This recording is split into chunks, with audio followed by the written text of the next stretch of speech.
We're breaking down cornerback options for the Buffalo Bills in the 2025 NFL Draft today on Locked On Bills.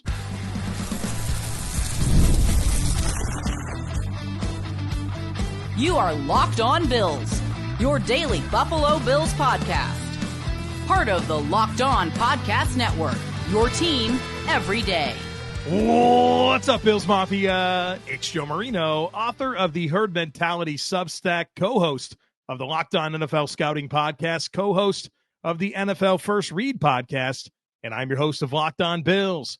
Want to thank you for making Locked On Bills your first listen every day, and a big welcome and shout out to our everydayers. You know who you are. Those of you who never miss a single episode, I appreciate y'all being here very, very much. I'd also like to invite you to subscribe or follow for free on YouTube or wherever you listen to podcasts. We're part of the Locked On Podcast Network, your team every day. This episode is brought to you by Monarch Money. Take control of your finances with Monarch Money. Use code LOCKEDONNFL at monarchmoney.com for 50% off your first year. Well, folks, welcome in. It is finally time. We are talking draft. We're focusing in on prospects for the Buffalo Bills at cornerback today on this episode. We'll do a couple episodes on cornerbacks. But before we get into that, I have something very, very important that I need to do right here at the beginning of today's episode. My daughter, my oldest daughter, Rebecca Jean, I have two. Rebecca Jean is 5, and Reese is going to turn 1 in just a couple of weeks. But Rebecca Jean came into my office over the weekend, and she gave me this bunny. She painted this bunny.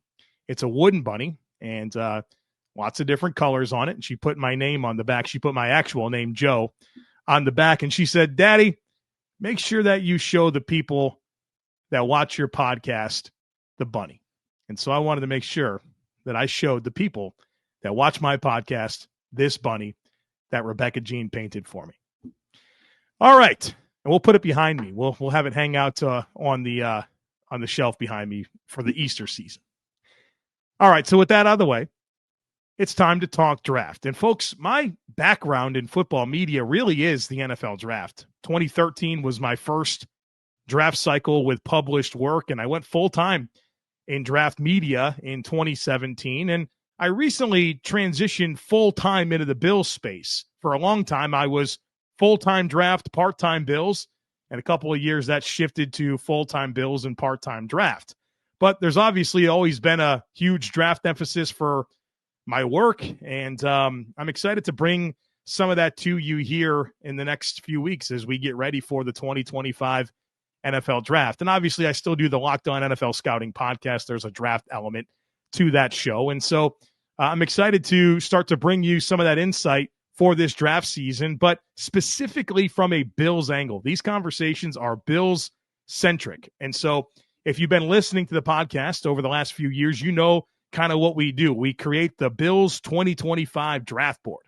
And so today I will introduce the first batch of players, which will be cornerbacks. We're going to focus on 7 different cornerbacks today on this episode. These aren't necessarily my highest graded corners, but I want to discuss with you players at positions of need that the Bills could draft in the first 3 rounds. And so we're going to do today and tomorrow on corners. We're going to get to defensive tackles, edge rushers, receivers. We'll cover any player that the Bills bring in for a visit at the facility. So we'll have a lot of prospect discussions here on this podcast. Today, we'll get to Trey Amos from Ole Miss, Shavon Revel from East Carolina, Darien Porter, Iowa State, Benjamin Morrison, Notre Dame, Zai Alexander out of LSU, Kobe Bryant from Kansas, and Will Johnson from Michigan. And like I said, 7 more corners coming for tomorrow. All right, we're going to talk about these players. We'll get into some background information, and then I want to look at each prospect through the lens of why should the Bills consider drafting this player and what concerns are there about forecasting this player to the Buffalo Bills. Let's start with Trey Amos out of Ole Miss, and I think this is a very realistic target for the Bills in the first round at pick number 30. He's 6'1", 195 pounds, 31.25-inch arms, 9-inch hands. RAS score of an 8.86 out of 10, ran 4.43 in the 40, but actually his vertical jump was only 32.5 inches. That kind of brings down his RAS score. Played 2,459 snaps in college, 3 years at Louisiana to start his career. Then he went to Alabama for 2023, finished at Ole Miss in 2024. In 2024, 3 interceptions and 13 pass breakups. For his career, he allowed a passer rating of 54.5 against his coverage and a 43.1% completion percentage. He turns 24 in March, so a little bit of an older prospect. And in high school, he played quarterback and cornerback. So you always love to have those guys that play defense with some experience playing quarterback. So why should the Bills consider drafting Trey Amos? Well, size and athleticism. This guy really checks the boxes in terms of size, height, weight, speed. He's got it, right? There's a good physical package here. I like that he leveled up and proved it. 3 years at Louisiana, and then he finishes with 2 seasons in the SEC, not unlike what O'Cyrus Torrence did. 4 years or 3 or 4 years at exactly the same place, Louisiana in the Sun Belt, and he goes and finishes his career at Florida and really kind of proved that he belonged with that top competition. And I think Trey Amos did the exact same thing. So you love that. He leveled up and proved it. He's an experienced player. Like I said, almost 2,500 snaps for his career. I think he's a very versatile player in terms of coverage. Whatever you want to do, Trey Amos can do it. He's very balanced in press coverage, has really good body control and balance, and can really smother routes early. I think he's very good in zone coverage where he's really comfortable layering and squeezing routes and anticipating and working into throwing windows. And I think he's pretty sticky in man coverage as well. I love the physicality that he brings to the table in coverage. He's a guy that, he's going to challenge you early in the contact window, the top of routes at the catch point as well. And I think he brings really good ball skills to the table. There's a calmness when he's challenged. I think he really trusts his ability to find the football and make a play on the ball. And so you really kind of love the size, athleticism, the experience, the versatility, the physicality and coverage, and the ball skills. Those are a lot of good things to like. So what concerns are there about forecasting him to the Bills? Well, I think he's physical in coverage. I don't love his run support and tackling. I think he's more of a latch-on tackler. And so what I mean by that is, you square up, you run your feet, you wrap up, you really drive your body through contact. For Trey, he kind of wants to just get to the side and latch onto you and kind of drag you down, kind of a latch-on, drag-down tackler. And he's not overly eager to really get involved. And it's not to the point where, you've seen some guys like a CJ Henderson where he's just allergic to contact. That's not the case with Trey Amos, but you could tell he'd kind of prefer someone else make the tackle. And then I did see some issues with him allowing some vertical separation, and I think he's kind of comfortable playing in that trail technique, but I think that gets him in trouble where as routes elongate down the field, you can see him allow some of that separation vertically. And I think he does have some hip tightness that affects his ability to transition and plant and drive and really carry routes vertically. But you definitely see him kind of allowing a few steps down the field as those routes can elongate. And I it's not because he doesn't have good straight line speed. He certainly does. He has good makeup speed, but it's almost like he wants to be in that trail position.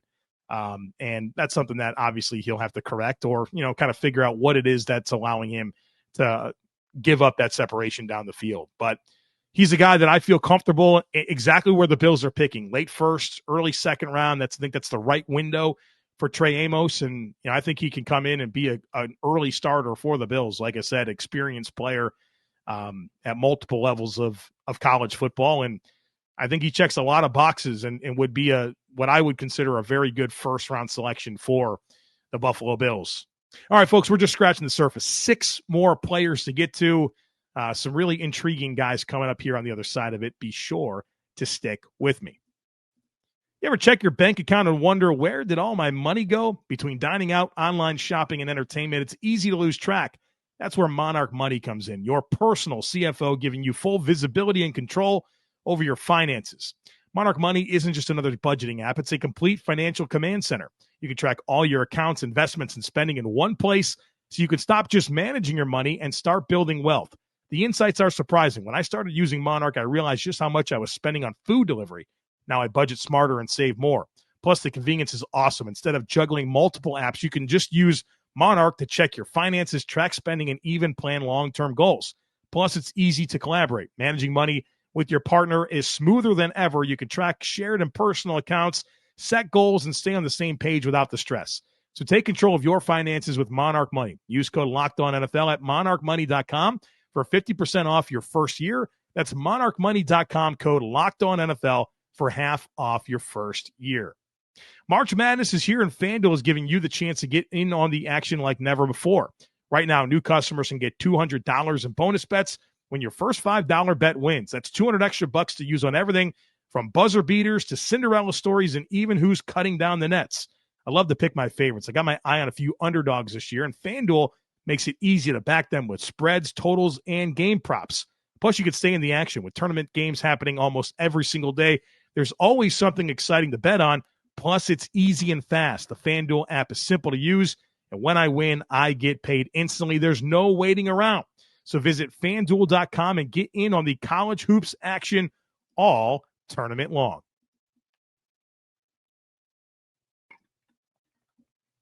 All right, folks, let's get into this next prospect, and it will be Savon Revel, Savon Revel. That's how you say it. Don't yell at me. I know people love to yell at me for mispronouncing a name, but I looked this one up. It is Savon Revel. Savon. All right? So Mr. Revel, that's what I'll call him from this point forward. He's 6'2", 194 pounds, 32 5/8 on the arms, 9 5/8 on the hand size. Really good size. We do not have an RAS score for him because he tore his ACL in September. Production notes, 880 snaps in 3 seasons at East Carolina, collected 3 interceptions and 15 pass breakups over his last 15 games. For his career, a 59.7 passer rating allowed and a 43.1 completion percentage. He started his career at the junior college ranks, 2 seasons of junior college ball, then 3 years at East Carolina. He's 23, turns 24 in April. In high school, he was a receiver and a corner. He also was a track star, a sprinter and a jumper in high school track. So why should the Bills consider drafting Mr. Revel? Length and athleticism. This guy's got that. And it really shows up on tape. And he complements that with body control. I think he's very good in press coverage. He suffocates routes early on and is really willing to crowd and be under control. And, really, if it's a number one read in the progression, he could take that off the menu real quick with how he's able to disrupt early in the route. I think he's got all the traits that you're looking for whatever coverage technique you want to run, whether it's press, off-man, zone. He can certainly do that. And he's super physical. He's an eager tackler, an aggressive hitter. There's a competitive toughness that you can just feel when you watch Revel on film. So what concerns are there about forecasting him to the Bills? Well, you don't love that he has an ACL tear back in September. All the reports are that he's on track. It's not something that's going to be an issue for him, but obviously he's spent the last several months rehabbing from an ACL tear, and that's something that will complicate, things for him early on as he's not only getting ready for life in the NFL, but rehabbing an ACL tear. At East Carolina, he was not really challenged with big-time receiving talent, but of course I watched the 2023 Michigan game. Michigan was the national champions that year. I thought he was really good in that game, but for the most part, he's not a guy that has really been challenged with the best of the best. He's high-hipped, right? A little bit of a taller guy with high hips, which makes it challenging for him to transition, right? There's going to be some segmentation when he has to flip his hips and turn and drive, right? When you got those high hips, it's not as easy to get through those transitions very, very quickly. And then I do think that he's had some missed chances to play the ball. I think he's got fine ball skills, but there were times where he's tested down the field and, he won't allow completions very frequently, but there are times where it's like, dude, get your head around. You're in great position to make a play on the ball, but you kind of left some opportunities on tape there. So I really like Revel, but I think there's some complicating factors here. I mean, more of a day 2 player when you factor, okay, this is a 24-year-old rookie that's coming off of an ACL tear that didn't necessarily play against high-level competition. Now, I will say this. If he didn't tear his ACL, this would be a top 20 player on my board without question. But I think that's part of this profile, unfortunately, that you have to be mindful of. And so I really like the overall package here, but I think there's some some cautionary things to be mindful of that would make him more of a day 2 target for me than somebody I would love at 30. Again, if he's healthy, I wouldn't think twice about it, but that's something to be mindful of for a team in Buffalo that you're kind of looking for early impact out of a cornerback. So I really, really like him, but there's a few factors here that are challenging. Let's get to Darien Porter out of Iowa State. Very interesting player. 6'3", 195 pounds, 33 and an 1/8 inch arms. That's a lot of length. 9-inch hands. RAS score, 9.99 out of 10. This guy is one heck of an athlete. Ran 4.30 on the dot at 6'3", 195 with over 33-inch arms. Now, that's exciting, but he also is very, very, very inexperienced. Only 694 snaps in his career.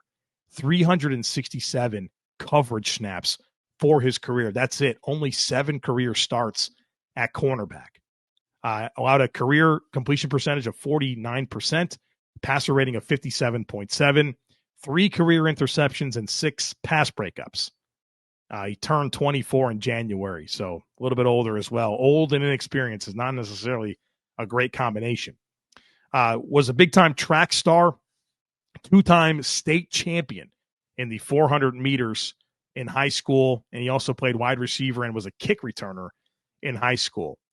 So why should the Bills consider drafting Darien Porter? Well, he's got all the unteachable stuff, all of it. Unreal physical upside, special, rare athleticism.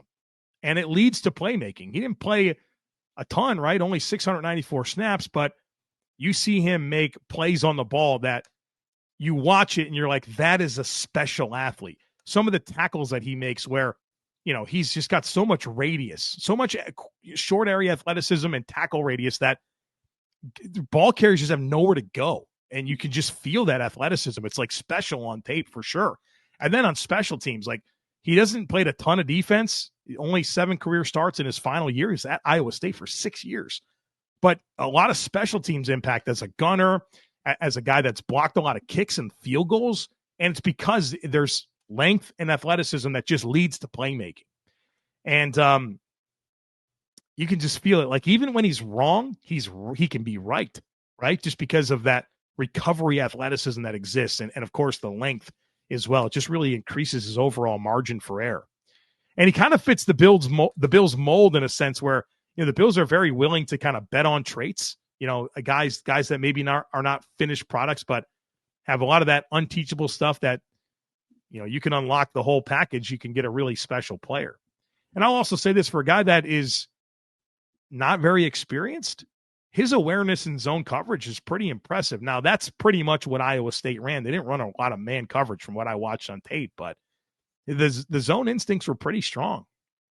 So what concerns are there about forecasting Darien Porter to the Bills? Well, he's raw and he's 24 years old. Like I said, only 367 coverage snaps in 6 years at Iowa State and very limited experience in man coverage. And I'm going to say something that's going to sound kind of harsh, but I don't really mean this in a bad way. If you were to pick a player like this early in the draft, there's a level of arrogance required with that. Reps either matter or they don't. How far behind is this guy that he's played less than 400 coverage snaps in his career in 6 seasons? There's a time on task element that just it's a lot to make up for. Where, the more you do something, the more comfortable you are at doing it, right? Reps either matter or they don't. And so he's the type of prospect that you'd really love to be able to get to know and talk to people around him to get a feel, right? It's kind of an uncomfortable position as, someone who's just watching tape. I can read what I can read, but it's tape. It's looking at athleticism. It's looking at production and trying to paint a picture of the prospect where I feel like, this is where you just would love to actually get to sit down with the player and kind of figure out, where he's at from a football IQ perspective and talk to people around him, get a feel for his habits. But he's got all the unteachable stuff. I don't know if I'd love it in the first round just because I think it's a big swing. But, I think in the second round, I wouldn't really think twice about it. You think about Tariq Woolen. I think that's the name you have to invoke here, where just a really, really dynamic physical profile. The tape at UTSA for Riq Woolen was raw, but you saw exactly what I was saying. Like, the physical upside just led to playmaking, and he's become a good corner in the league. So, if you're looking for a success story to point to, I think that's what you would point to. So he's tantalizing. I think that's probably the right word to describe Darien Porter. All right, let's get to Benjamin Morrison out of Notre Dame. 6 foot, 193 pounds, 30 3/8 on the arms, 9 1/4 hands. We don't have an RAS score from him. Suffered a season-ending hip injury in week 6 that required surgery, so no athletic testing. For his career, 1,546 snaps, 9 interceptions, 14 pass breakups his first 2 years.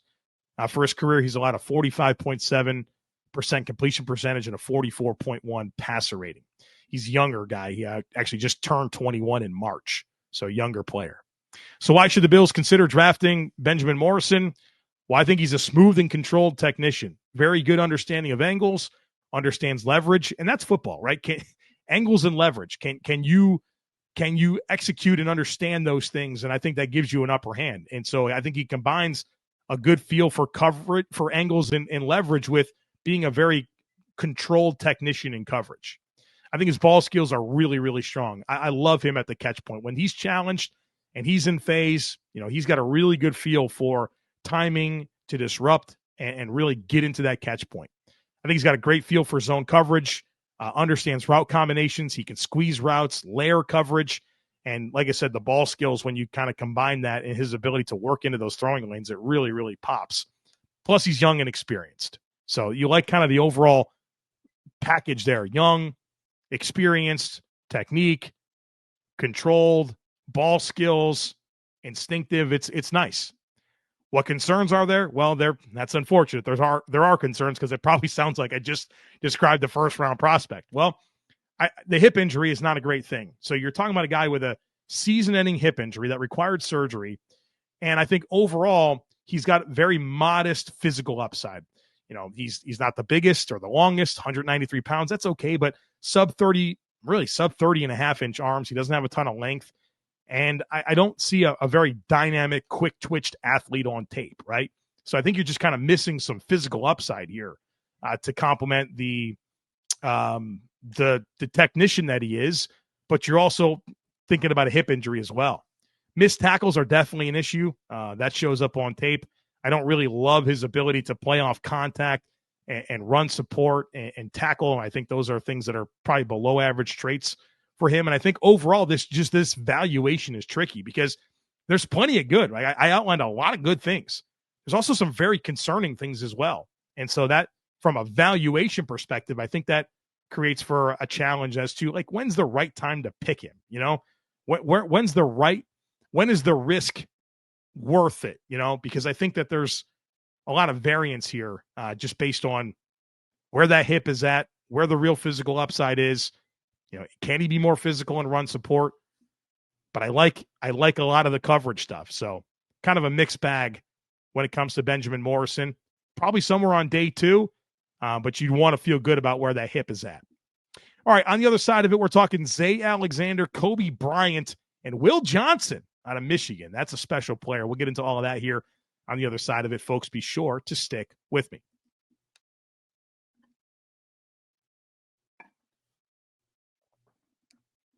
All right, folks, let's keep talking prospects, corner prospects for the Bills. Got 7 more coming for you tomorrow. So if we didn't cover a name that you're thinking about, we'll get to him tomorrow, I'm sure. Next up is Zai Alexander out of LSU. 6'1", 187 pounds, 31-inch arms, 9 1/4-inch hands. RAS score, not very good, 3.38. And he ran a 4.56 40, but his jumps were really poor. 31.5-inch vert, 9.8 on the broad. You'd expect a lot more there.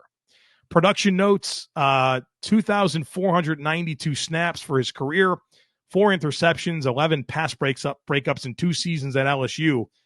But for his career, he has 13 interceptions. He spent his first 3 seasons at Southeast Louisiana. Then he went to Louisiana State.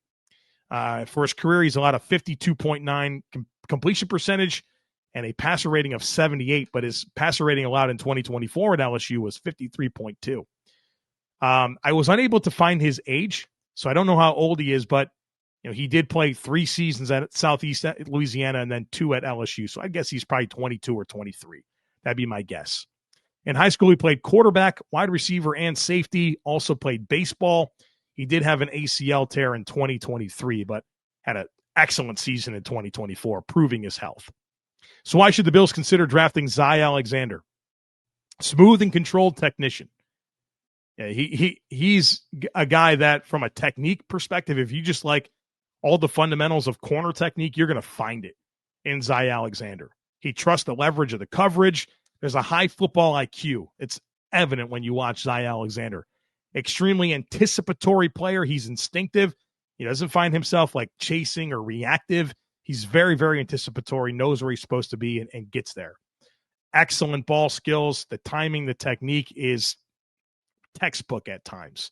You love that. And I love the way he tackles and plays the run. Yeah, there's a lot to like just watching his tape. I think it's high-level tape, actually. The downside and why the Bills should have some concerns is that he just lacks dynamic athleticism. He's not super springy. He lacks closing speed. He's a little slow. He's a little lean. He's not super long. He's not super twitchy. So he actually sounds in a lot of ways like a lot of Bills corners that they've had in the building under Sean McDermott. I think the Bills will like him quite a bit, but I do think you're kind of missing, I probably described the first round corner on tape, but he's got day 3 physical upside. Like I said, athleticism, pedestrian at best, not super twitchy or springy. 187 pounds, 31-inch arms. Like, you just wish there was a little bit more of a physical package here to complement, what's on tape. So I think he's more of a 3rd-round option, in my opinion, and I think he's probably a guy that will probably start, right? Like, just you could see it just because he's such a technician, but you're going to be wanting a little bit more when it comes to the physical package. Let's talk Kobe Bryant out of Kansas. 6 foot, 180 pounds, 31 1/4 inch arms, 9 1/4 inch hands. We don't have his RAS score because he only ran a 40. He ran a 4.53 40-yard dash. 2,640 career snaps, 3-year starter. He started as a true freshman for Kansas. He had a lot of opportunity. He could have went to a lot of different schools, and he picked Kansas. 13 interceptions for his career, 22 pass breakups, allowed a career completion percentage of 58 and a passer rating of 70.5. He's 21 years old, and in high school he played all the sports, basketball, football, track, and baseball. So why should the Bills consider drafting Kobe Bryant? Well, he's a ball hawk. If you want a guy that can take away the football, Kobe Bryant can do it. And he's very good in zone coverage, where that ability to work into throwing lanes and anticipate and drive on the football, he really can do it at a high level. I think he's got quick feet. I think he's got loose hips. Maybe he's not like the most explosive linear athlete, but I do think he's twitchy. I do think he's very twitchy. And boy, he gets after it as a tackler. He's got excellent physicality, loves to play the run, loves to play off contact and hit people. So you got a lot of stuff to like here. Like I said, a ball hawk with quick feet and loose hips, anticipatory player in zone, and loves to be physical and tackle and support the run. What concerns are there about forecasting him to the Bills? Well, he does play for picks. I will say that. He wants those interceptions. And I think that gets him in trouble with eye discipline, where he's trying to bait throws and, his eyes can be in the wrong places. He's really trying to make plays on the football. And that leads to some problems. For his career on completions, he's allowed 16 yards per reception. So when he gives up a play, he gives up a play. And that's kind of the risk reward of a player like this, kind of like Trayvon Diggs to an extent, where, he gives and takes away. I think that's probably a pretty fair way to put it. And then for the physicality that I described, the frame doesn't match the play style. He's 180 pounds. I bet you that his playing weight at Kansas was in the 170s. He probably got to 180 for the combine. And you wish, for the style of player that he is, you wish he was 10 or 15 pounds heavier, and probably 15 pounds. You love him to be 195 to 205 pounds. So, he's doesn't quite have the frame to kind of match that physical style that he plays with, although you love it. Probably 3rd-round target to me. He's, like I said, there's some risk reward here, but there's some high-level stuff here that's easy to love. And then let's get to Will Johnson. Speaking of easy to love, I want to save him for last because I think he's a special prospect, and I don't think he'll be in play for the Bills. But I still want to talk about him, if the Bills were to trade up or something like that. And I think very highly of Will Johnson. 6'2", 194 pounds. He's out of Michigan, just in case I didn't say that. 6'2", 194 pounds, 30 1/8 inch arms. You wish that was a little bit more. 9 1/8 inch on the hands. We do not have an RAS score for him, but really no concerns. He was on Bruce Feldman's Freaks list, and really impressive numbers from what was reported out of Michigan. I don't think you'll have a question about his athleticism. Production notes, 1,317 snaps, 9 interceptions, 10 pass breakups for his career, allowed a 54% completion percentage and a 49.8 rating against his coverage. He turns 22 on March 29th, so he'll be 22 in just a few days. 5-star recruit, top 20 overall recruit in the nation. This is a big-time high school player that I thought lived up to it in college. So why should the Bills consider drafting Will Johnson? Well, he's an exceptional talent. I think he's got elite coverage tape. Versatile, whatever you want him to do, he can do it. Instinctive, anticipatory. He's got exceptional ball skills. He's physical in coverage. Like, this is high first-round type stuff. And you watch this guy play, you're watching like a top 10 draft pick. So it's not hard to paint the picture. Like, he's a special player in coverage. There's no doubt in my mind. What concerns are there about forecasting him to the Bills? Well, there is some belief out there that he packed it in 2024. A highly regarded prospect, high recruit, right? Michigan won the national championship last year. When I say last year, I mean the 2023 season. And obviously things weren't going well. They didn't really have a quarterback at Michigan this year. Harbaugh leaves, and he's got turf toe in the 6th game, and there's a lot of belief that he kind of packed it in. I don't know if that's something to be overly concerned about or not, but there's definitely some rumblings out there that that's the case. You certainly wish he had a little bit more length. I think that's kind of missing from the profile here. 30 1/8 inch arms. I mean, that's barely 30 inch arms. You'd like those to be 31 and a half, at least 32 inch arms. So that's not the type of length that you're looking for. And, he's also a player that the Bills would have to move way up to get. I think you'd probably have to get maybe like 8, probably between 8 and 15 is probably where I think he would go. He'll probably be a top 5 player on my board. So, I wouldn't do it. I wouldn't move up. I probably wouldn't move up like that for any non-quarterback, to be honest with you. Just generally speaking in terms of the draft. But I do think very highly of Will Johnson. So I don't want to spend too much time on him because I don't think he's a realistic prospect, but he'll be the number 1 corner on my board for sure. And I think if you watch his tape, you'll see a high first-round type player. So you have it, folks. 7 cornerback prospects to get the draft conversation started. If you like this, good, because there's a lot of it coming. 7 more corners for you tomorrow. Then we're going to get into defensive tackles. I think I got 14 or 15 of those lined up to get into. So the draft discussions are here. We'll have you ready by the end of April for what the Bills are going to do early at positions of need. So make sure that you don't miss anything. Make sure that you're subscribed. Would love it if you took a second to rate, review, and share the podcast. Have a great rest of your day. Go Bills. And I look forward to catching up with you again real soon.